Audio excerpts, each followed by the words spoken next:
tell her story as well. So our next speaker is Karen Andrews from the Advocacy Center of Tenants Ontario. The Advocacy Center of Tenants Ontario, or ACTO, is a specialty community legal clinic with a provincial mandate to advance and protect the interests of low-income tenants. They specialize in housing issues related to tenants in Ontario. Thank you, Karen, for joining us tonight. Thank you very, very much for the invitation.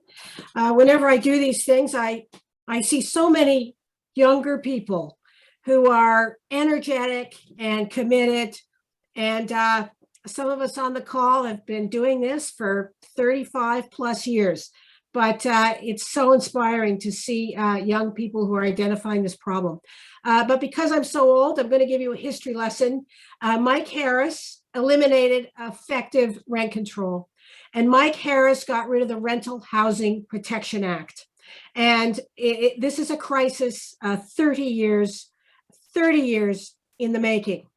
And this is something that cities have to get behind because the province has let us down. And congratulations to our colleagues in New West, firebrands who have identified a problem and have done something about it very effectively. The real disgrace of renovictions, and why I really hate it, is it really affects the good tenant who has paid their rent, built a community. The community starts to gentrify, and they are at risk of being evicted.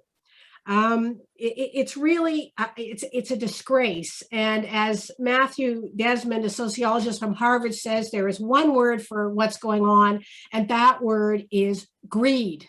And I agree with him. It attacks the principles of security of tenure.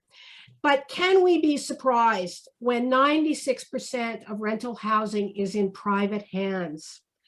And for those of us who are familiar with the Marxist views of Hubert Marcuse, his son Peter at Berkeley said, we have a housing market that is now behaving exactly as it should.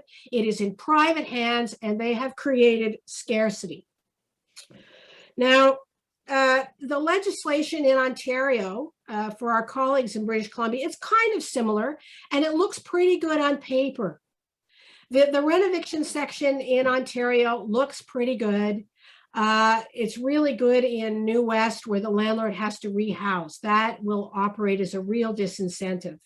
But our legislation isn't really so bad, and it should work, but enforcement is a problem.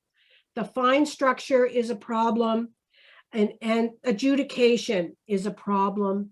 And there are loopholes in the RTA, and landlords won't follow the rules. And the fines are pretty meager, and they don't care.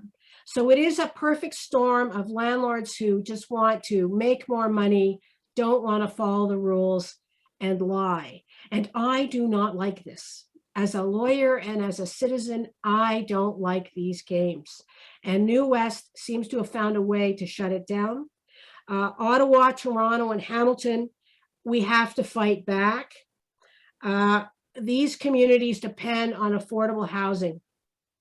And I don't think judges will help us. Politicians have to help us, and we have to help ourselves. Now, New West has the community charter legislation, and they did these bylaws under that auspices. Toronto has the City of Toronto Act.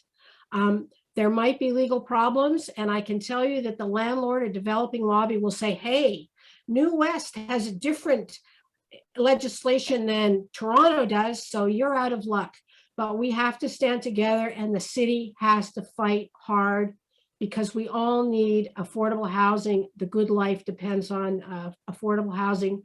I have paid such riveted attention to what my colleagues have said in New West. If they can do it, we can do it too. So thank you very much.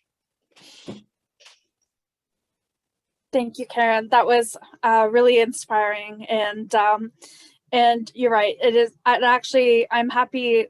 I just wanted to make a comment. It's actually great to see that people of all ages are here, because people of all ages are being affected by what's going on. So I'm just going to backtrack